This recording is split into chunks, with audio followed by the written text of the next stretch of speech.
Alors, je suis très heureux d'être de retour à Montréal, parce que j'essaie de retourner chaque 2 ans. Pour l'instant, on m'invite toujours, donc c'est promettant. Le papier que je vais présenter est très dense, donc ce que je vais faire avec vous aujourd'hui, c'est plutôt un guide de lecture, parce que je recommande la lecture de ce papier qui vraiment donne un peu une histoire structurée d'un parcours de recherche-action qu'on a parcouru, et plusieurs parmi vous ici dans la salle ont participé à ces recherches. Vous pouvez identifier les personnes en regardant au site web qui sont indiqués sur un des slides. Je n'ai pas la possibilité de me positionner envers l'innovation sociale, envers les différentes définitions. Je peux seulement vous dire qu'à travers ce trajectoire de recherche, on a le réseau, que je vais appeler Social Police.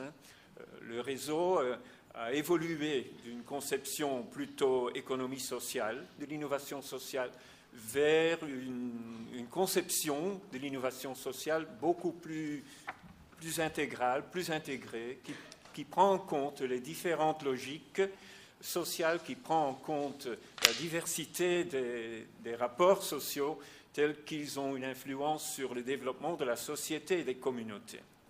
En plus, sur les 20 ans que j'essaie de résumer en 8 minutes entre-temps, vous allez voir qu'on accentue de plus en plus le rôle de la transformation, le rôle transformatif de l'innovation sociale. OK. Alors, ça ne fonctionne pas? Oui, ça fonctionne. Donc, le résumé correspond à peu près à ce que vous avez lu ou vous pouvez lire dans le papier. Donc, je passe tout de suite aux ambitions de la présentation. Vous savez déjà qu'il s'agit d'un survey plutôt chronologique. Il s'agit de 7 projets. Je vais aussi dire quelques mots sur les projets qui ont suivi après, qui ne sont pas encore publiés en grand détail. Ce sont tous des projets qui ont été financés par la Commission européenne. C'était la bonne époque, si vous voulez, où à la Commission européenne, on croyait encore au progrès social et à la vocation sociale de la Commission européenne, ce qui n'est plus le cas aujourd'hui, mais bon, il faut toujours espérer que ça va changer de nouveau. Donc, je vais vous introduire aux questions de recherche des différents projets, les cadres théoriques que nous avons mobilisés, mais surtout le mouvement épistémologique qui est derrière ce mouvement. C'est un mouvement épistémologique qui a été alimenté par tous les acteurs qui ont participé à cette trajectoire de 20 ans. Simplement dit, qu'est-ce qu'on veut dire par épistémologie? C'est le cadre qui est constitué collectivement, qui répond aux questions qu'est-ce qu'il faut examiner, les questions de recherche, comment les examiner, et troisièmement, quels sont les critères de vérité. Sur ce dernier aspect, je ne vais pas élaborer, j'en ai parlé dans la publication précédente du Crisis, le colloque d'il y a 2 ans, Juan Luis, c'est bon ça? Oui. Donc là, j'ai parlé de ce qui, selon nous, veut dire la vérité dans la recherche-action, terme d'innovation sociale. Ah, je ne gère pas très bien la technologie, mais bon. Alors, la chronologie des projets. Donc, les titres étaient en anglais, les coordinateurs, vous avez là, toujours écrit en dessous des titres. Les durées de projet sont indiquées dans l'avant-dernière colonne, et puis les programmes officiels de la Commission européenne sont indiqués dans la dernière colonne. C'est peut-être intéressant de rappeler quelqu'un des noms. Integrated Area Development, c'était c'était le programme de base, le programme de départ dans cette trajectoire de recherche, donc, développement territorial intégré. Les autres sur lesquels je vais mettre beaucoup d'accent, c'est Syngocom, innovation sociale et gouvernance dans les communautés locales, Et puis les deux derniers, qui sont les deux projets où on a fait des progrès importants en termes de transdisciplinarité. Alors, objectif des projets. Le premier projet était commandé, si vous voulez, par l'Union européenne dans le cadre du programme Pauvreté 3.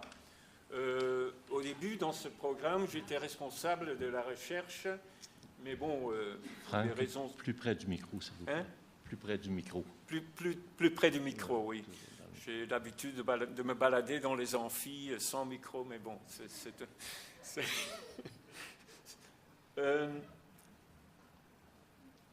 donc, l'objectif du premier projet, c'était examiner comment combattre l'exclusion sociale par le développement local, où la Commission... Oui. La Commission européenne, la DG politique sociale, nous avait demandé d'examiner comment les stratégies de développement local pourraient contribuer dans la lutte contre la pauvreté. C'est à ce moment-là où on a relancé la notion d'innovation sociale. L'histoire de ce premier projet est assez intéressante. On ne savait rien du crise. On ne savait rien de leur recherche-action dans le domaine de l'innovation sociale. Et donc, on a fait ce projet, même pas connaissant la notion d'innovation sociale. Et en parlant avec les acteurs, en parlant avec les chercheurs, on a découvert que la notion d'innovation sociale était peut-être la notion qui nous aiderait à faire une abstraction et à rendre nos connaissances transférables à travers la communauté académique et à travers la communauté de l'action des collectivités locales, des organisations de la société civile, etc. Pourquoi? Parce qu'on constatait dans les études de cas qu'on a fait que le développement local était basé sur la satisfaction de besoins collectifs et individuels non satisfaits, sur l'amélioration des rapports sociaux et sur la capacitation sociopolitique potentiellement résultant dans des transformations sociopolitiques au niveau local et même à des échelles plus élevées. Et pour nous, c'était l'innovation sociale. Quelques années plus tard, on a découvert qu'à Crises, on utilisait à peu près la même définition. Et c'est comme ça, je crois que c'était Juan Luis qui m'a invité à venir à Montréal et qu'on a commencé cette collaboration.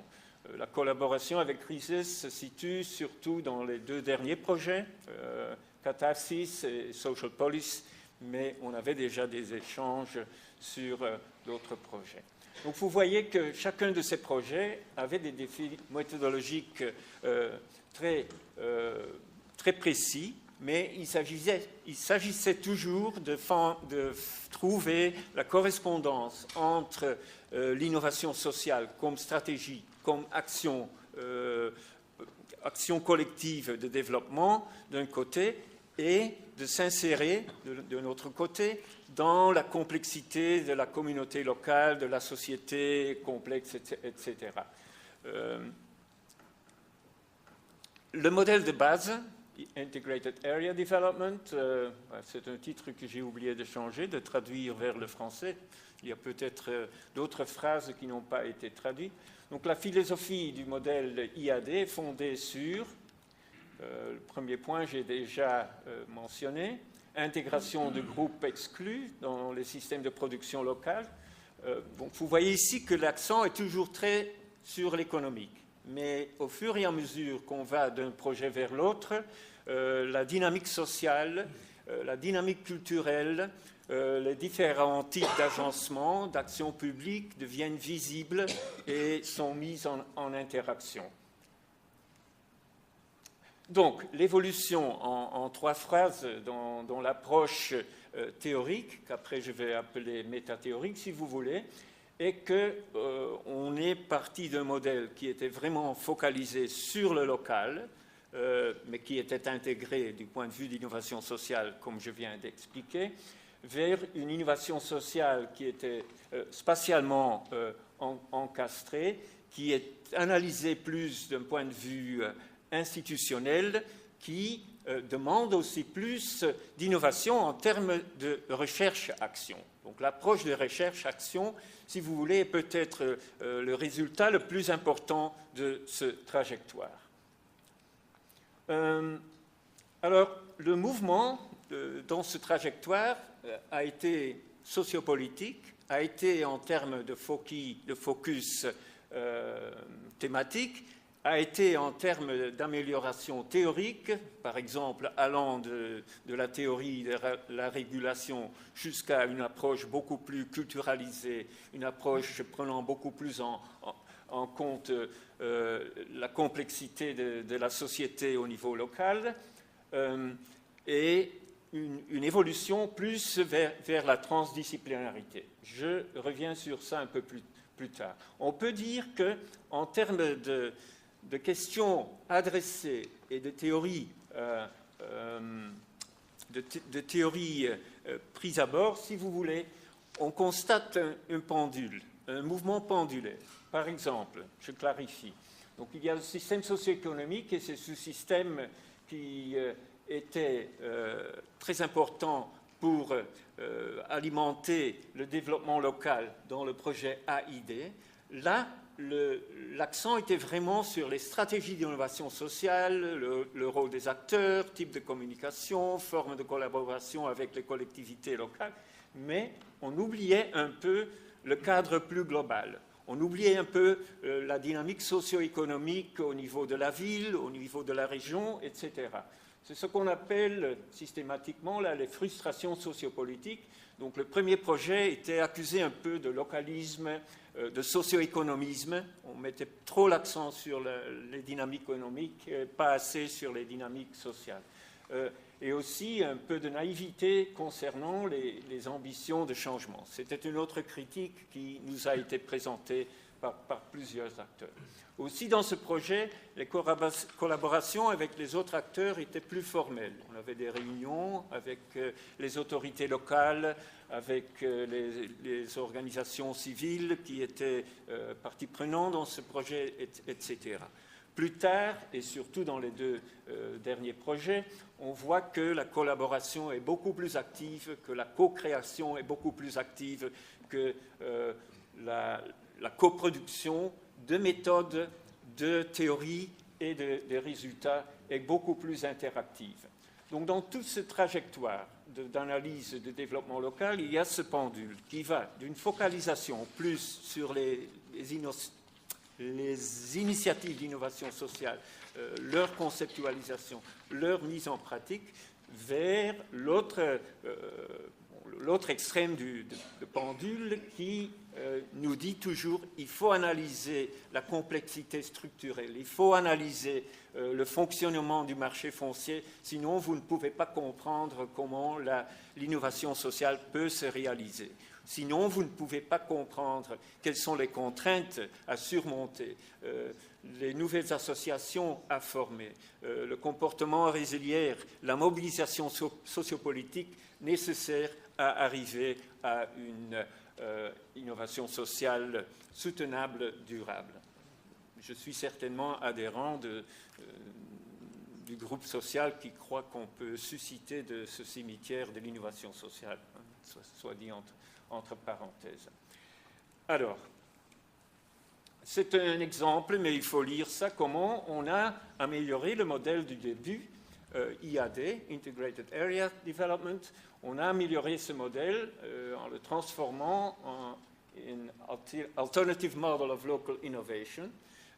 Ça n'a pas été un exercice intellectuel chercheur-chercheur, ça a été un processus long, plusieurs réunions ont eu lieu avec des acteurs divers, avec des représentants de réseaux divers qui ont donné ce qui est devenu après ce qu'on appelle aussi dans la littérature une définition holiste, qui prend en compte les différentes dimensions de la dynamique communautaire, sociale, les défis, les ambitions, les stratégies à combiner, etc.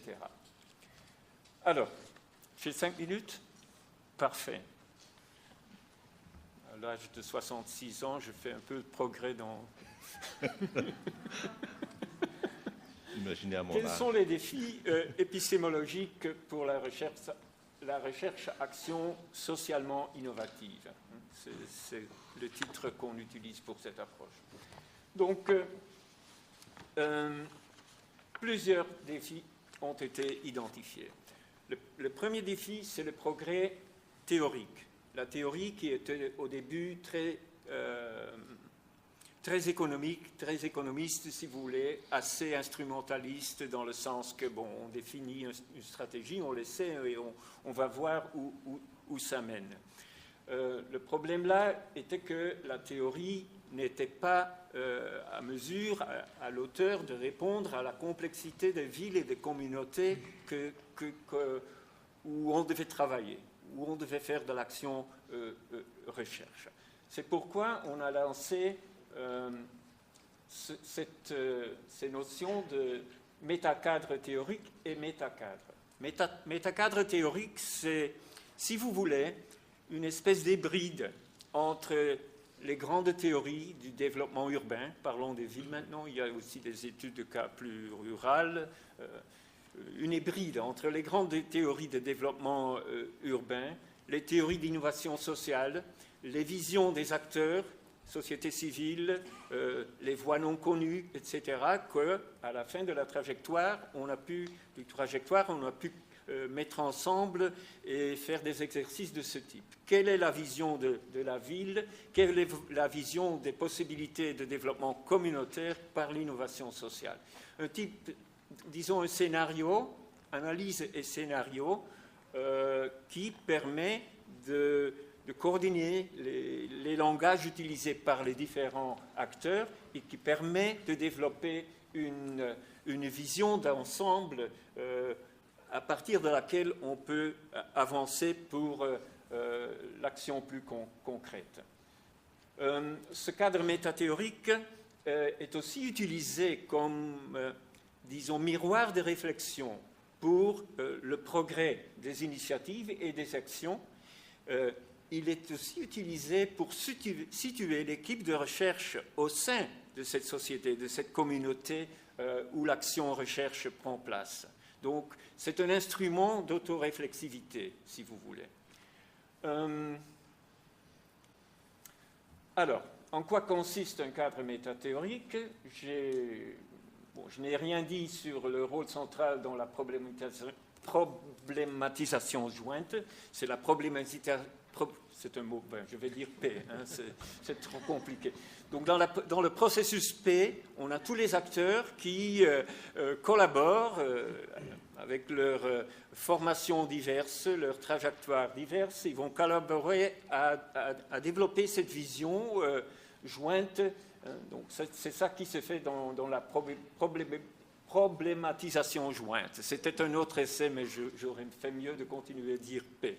Donc, vision partagée, oui, mais on va plus loin. À partir de cette vision partagée, on va aussi collectivement décider sur les méthodes à utiliser. On va faire des réflexions sur la pertinence des questions de recherche, des apports théoriques qui sont introduits dans l'analyse. Donc c'est un processus interactif qui continue tout le temps. Ce qui nous permet